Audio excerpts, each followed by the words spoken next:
Wagner, quais são os bastidores invisíveis, né, assim, nível extrafísico, quando ocorrem, a exemplo aí do que está acontecendo no Rio Grande do Sul, grandes catástrofes? Tá.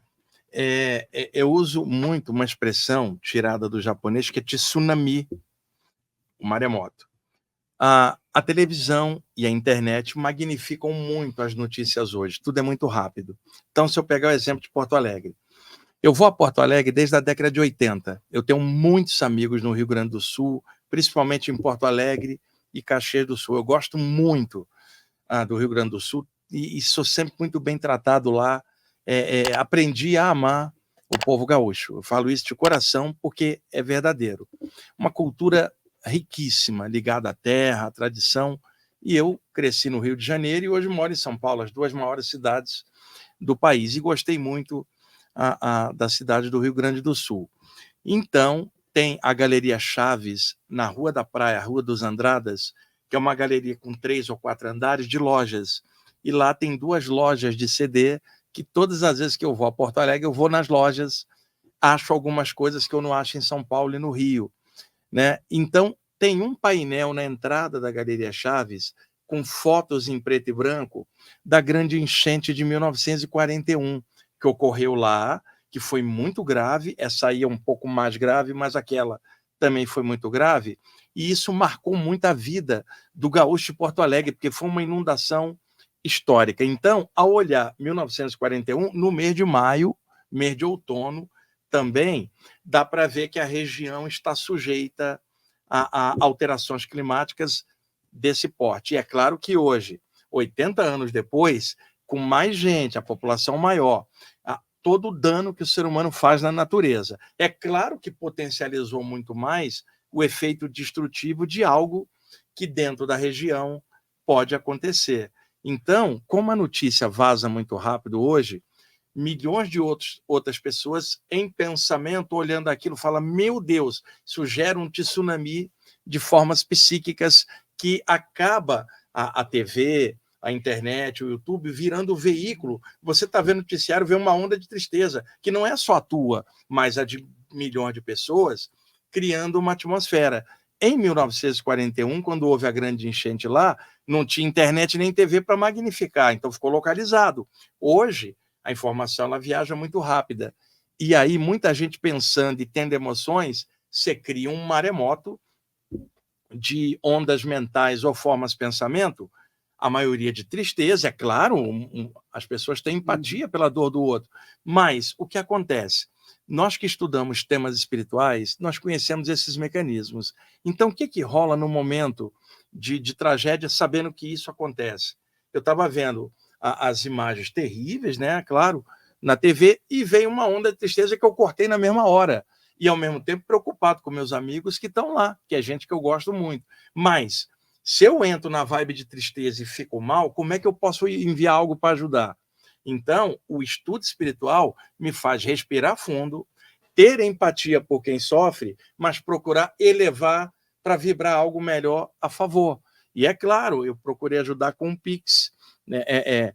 Uma contribuição no que eu podia dar, e procurei ajudar com vibração de energia, e o que eu posso fazer aqui é a distância. Mas se eu fico mal olhando o noticiário, cai o meu nível, como é que eu posso mandar algo para ajudar? Então, o que me deixa surpreso não é a população ter uma manifestação emocional pesada, porque isso é natural, mas estudantes espirituais ter a mesma reação com o conhecimento que tem, e alguns falando tolice contra o povo gaúcho, dizendo que o povo gaúcho...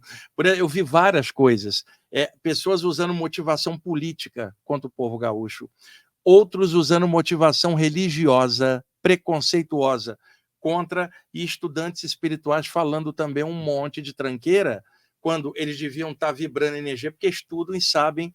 Então, o meu ponto em cima disso é: tenhamos empatia, vamos torcer para que tudo melhore muito rápido, mas se a gente entrar numa vibração pesada a cada tragédia que acontecer, e essa é apenas uma de tantas que já ocorreram na humanidade e ocorrem em vários países, mesmo com toda a tecnologia hoje, Samuel, Rafael, Luiz, com toda a tecnologia, a natureza dá baile no ser humano. Você tem enchente na Europa, tem enchente na América, tem enchente no Oriente. Mesmo com toda a tecnologia, a natureza continua dando de goleada e o homem não tem humildade de aprender. Existem fenômenos naturais. Agora, existe a destruição do meio ambiente que o ser humano faz e que potencializa o dano daquilo. E é claro que existem leis maiores às quais nós não temos acesso, tá? E que algumas coisas podem estar dentro da lei maior que eu aqui, pequenininho, não posso entender. Mas não vamos imaginar que tudo é karma, porque existe também o lado da natureza. Você está encarnado aqui, você pode dar uma topada, chutar uma pedra. Isso não tem nada a ver com vida passada. Isso é o que o Luiz falou aqui e agora, né? Imagina, Luiz, a pessoa calçou um tênis apertado, novo, fica com calo e acha que é problema de vida passada porque ela chutou alguém em outra vida. Quer dizer, o fanatismo, o radicalismo, eu vi gente exagerar a questão de karma, e nós temos a natureza com o jeito dela. E tem, por outro lado, noções de leis maiores que a gente não entende. De toda forma, independentemente de qual causa seja, estudantes espirituais não podem entrar em vibes que baixam o nível.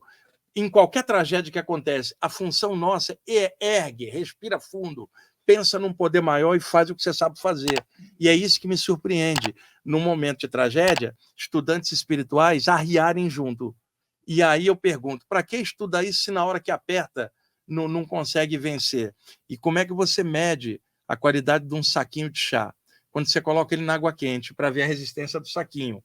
Nós passamos provas de vez em quando e a gente precisa entender isso. Nós estamos aqui, a gente não tem ideia do que o povo gaúcho está passando, que é muito pesado, sabe? É uma coisa que dói no coração. Mas eu vou ter que respirar fundo e torcer para meus amigos gaúchos, povo valoroso, melhorar.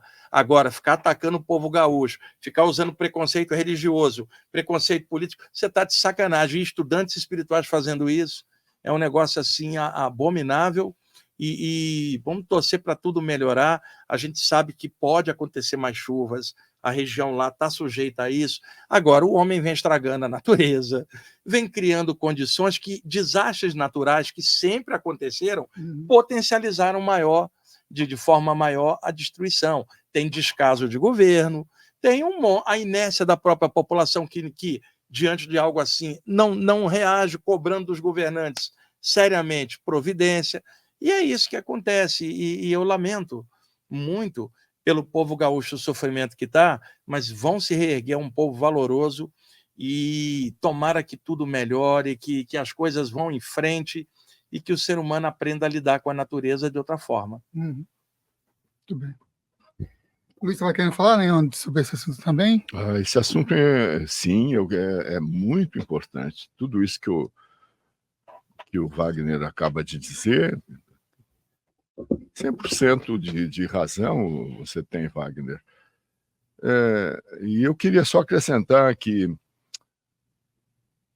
não apenas aqui no Brasil, mas no mundo, quando a gente fala de karma, existe um entendimento muito equivocado. Porque as pessoas não levam em consideração o ensinamento básico dos grandes mestres aí, a própria Blavatsky, que karma não tem nenhuma conotação moral. Exatamente. E nem ética. Nunca teve. Não é uma questão de bem e mal, Isso. De pecado, crime e castigo. Isso. Eu pequei, você pecou, vai ser... Nada disso. É terceira lei de Newton, karma é física. Causa gera efeito, lei da natureza. A terceira, toda causa gera um efeito igual e contrário. Não tá? Então, quando você... Um exemplinho bem simples assim. Eu olho para aquela árvore de fruta, uma laranjeira daquelas grandonas, assim, vejo uma laranja maravilhosa lá na ponta do galinho. Eu quero aquela laranja. Estou tomado pelo desejo, eu vou catar essa laranja. Subo, vou andando pelo galinho. Quando eu estou para agarrar, o galho quebra e você se esborracha no chão. Está entendendo? É punição? Não é punição de nada. É simplesmente burrice, porque você não calculou que aquele galho não tem condição de aguentar o teu peso. foi tomado pelo desejo, né, de chupar aquela laranja, em vez de arrumar um outro jeito de pegar a laranja. Não foi lá, o galho quebrou. Eu entrevistei, em 1976, não, 75, porque no final de 75 eu já vim para São Paulo e assumi a Planeta. O John Coates, que foi o secretário-geral, presidente, não sei o que é, secretário-geral da Sociedade Teosófica, em inglês. Depois ele foi sucedido pela indiana, Radha Burnier, que eu também conheci aqui no Brasil 2 vezes.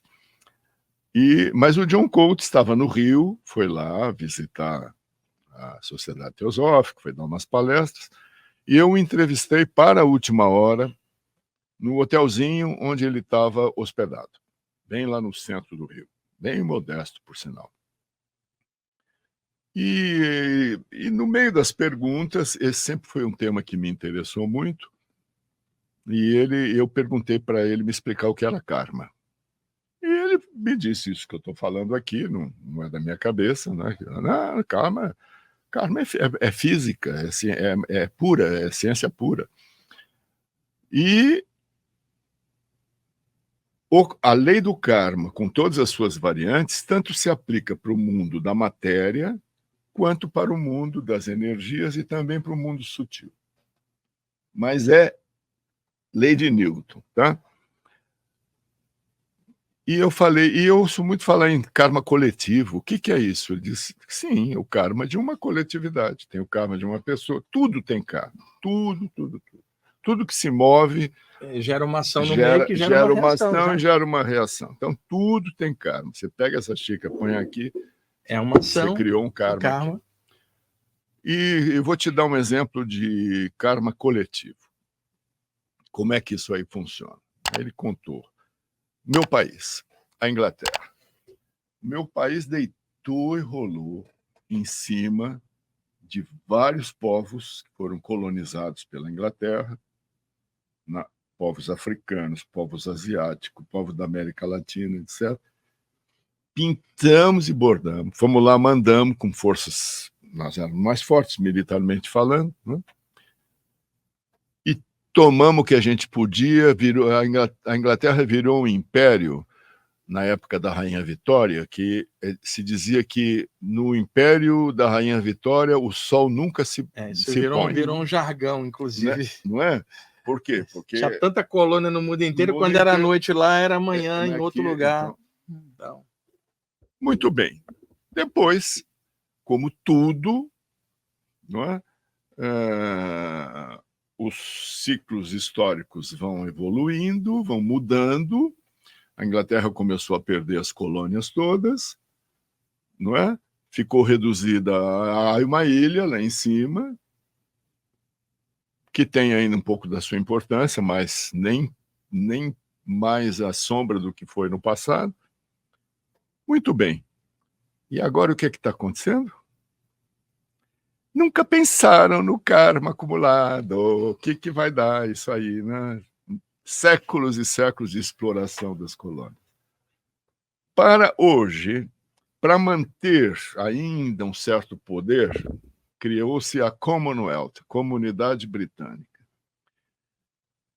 pela qual cidadãos dos países que fazem parte, né, das ex-colônias são obrigados, a Inglaterra é obrigada a aceitar a presença deles, porque eles são cidadãos britânicos. Agora eles mudaram um pouco as coisas, mas naquela época ainda era assim.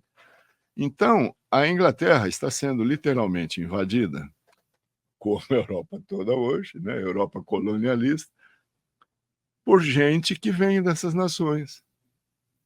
Indianos, paquistaneses, africanos, latino-americanos, etc. Tudo entrando lá querendo sobreviver, porque nós estragamos a estrutura que eles tinham, não é? Fomos lá, bagunçamos tudo, não deixamos nada arrumado, resultado, aquilo foi degenerando e As pessoas desesperadas precisam sobreviver. Para onde que vão? Vão para a Inglaterra. Inclusive, acho Não que é? o primeiro-ministro é de origem indiana, se eu não me engano, né? Paquistanesa. Paquistanesa, É verdade, é o atual. Bom, portanto, isso é o karma coletivo.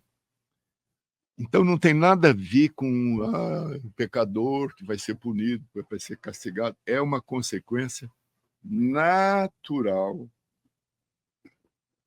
daquilo que a gente faz, né? Seja uma pessoa, seja uma comunidade. Nós estamos vivendo agora uma situação terrível, né? Muito triste no Rio Grande do Sul. Quando eu ligo a televisão e vejo aquelas cidades alagadas todas, as pessoas sendo retiradas às pressas, velhos, mulheres, abandonando tudo.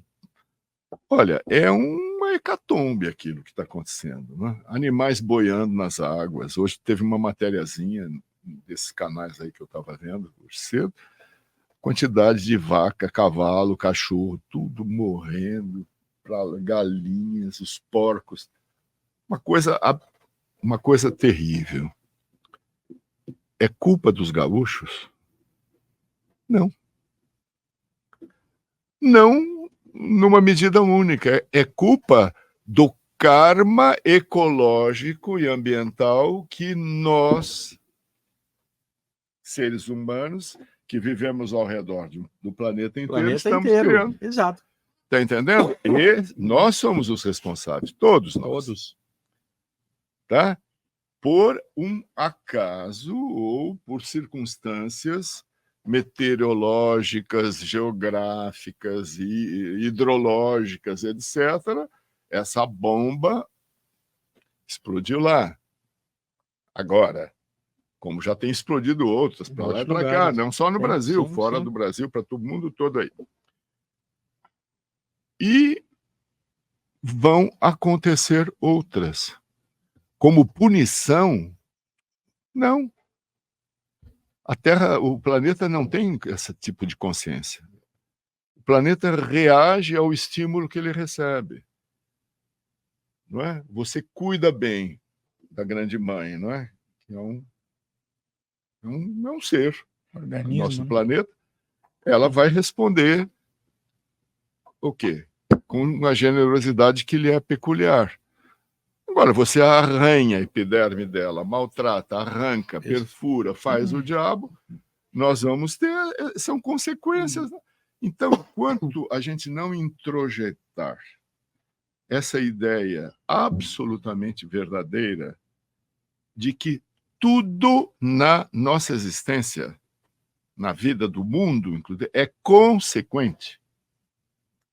Tudo tem consequência. Nada. Não tem uma mosca que está voando que seja por acaso. Aquilo tem uma consequência. Tem uma causa, tem um porquê e vai ter uma consequência. Nós não vamos sair do buraco. E nós estamos pondo em risco a própria existência da humanidade, porque isto que nós estamos testemunhando não é uma brincadeirinha, não é um acidente meteorológico ocasional, é algo muito sério, não é? Envolvido uma coisa monstruosa. E tocado por pessoas que são completamente doidas e irresponsáveis. O desmatamento, por exemplo. Quando eu voltei da Europa, depois eu passei 6 anos sem poder voltar ao Brasil, por causa dessa história que eu contei para vocês. Eu fiz um filme como assistente de direção do Cacá Diegues, diretor de cinema, sobre desmatamento. Era um pequeno documentário encomendado pela Komatsu, aquela firma japonesa de tratores, constrói mega tratores, e tivemos que filmar lá no Mato Grosso, numa fazenda, uma das maiores fazendas, para ver os tratores em ação de desmatamento. Meus amigos, aquilo... Olha, aqueles caras... Se eu tivesse o direito de julgar, eu mandava para o inferno. Porque o que eu vi não está no gibi. Haviam 2 tratores, vou contar bem rapidinho, gigantescos, e uma área toda ser desmatada. Floresta virgem, porque o cara era um insaciável fazendeiro. Soja e cana-de-açúcar, mais do que ele, aí no Cerrado, que ele queria, já chegando no comecinho da Amazônia.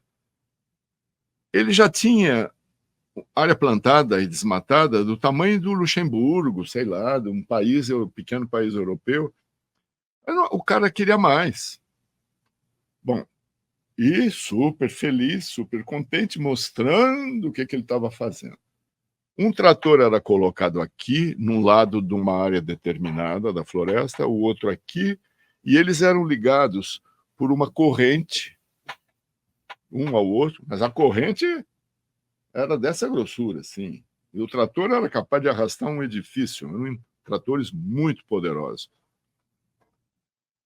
Então, os 2 tratores eram ligados e começavam a puxar, naquela meia-lua da corrente, todo aquele pedaço imenso de floresta. Então, a gente que estava assim meio ao lado, de repente eu comecei a ver a floresta andando. As árvores se moviam, tremiam assim, se movendo. Por quê? Porque estavam sendo arrancadas, derrubadas. E foram fazendo isso em círculo, de forma a fechar. Quando ficou bem pequenininho, houve um apito, mandaram o trator parar, eles pararam. Por quê? Porque eles tinham chegado a um momento que eles chamavam de ponto crítico. O que era esse ponto crítico? Era um momento em que os animais da floresta, que tinham ficado aprisionados lá dentro, anta, capivara, onça, pássaro, ema, enfim, veados, caititu, aquele porco do mato, desesperados porque eles não tinham mais para onde ir, o que eles faziam? Saíam em corrida desabalada. Então, nesse momento que os caras já, não é, com a sua tecnologia que previa tudo, já sabiam que eles iam escapar, tentar escapar. Atiradores postados. Pô, e riam e não sei o quê. E o dono da fazenda, olhem, mostrando para mim, para o Kaká, para a equipe de cinema, como se aquilo fosse um espetáculo deslumbrante, tá entendendo? Uma coisa assim, é uma ópera. E eu disse, não. Eu até comentei isso com o Kaká, falei, Kaká, enquanto em nosso país e no mundo as lideranças tiverem esse tipo de consciência ou de inconsciência que esse homem tem e essas pessoas aqui têm, e essa ganância, nós estamos condenados, a gente vai para o buraco. Isso é karma, tá entendendo? Esse é o grande karma. Então, no Rio Grande do Sul, isso que está acontecendo, repito, isso não é culpa dos gaúchos. Isso é uma responsabilidade da humanidade inteira, muito maior, de um estado de consciência doentio, patológico que nós estamos vivendo, que é o de desrespeito à nossa mãe terra, gente. É isso. Excelente, você acabou de assistir a mais um corte da TV Consciência Próspera. Espero que tenha gostado. Caso tenha interesse em assistir o episódio completo, clique no link na descrição deste vídeo. E se você quer receber mais conteúdo sobre desenvolvimento pessoal, espiritualidade e autoconhecimento, se inscreva aqui no canal. Gratidão e que as melhores energias cheguem até você.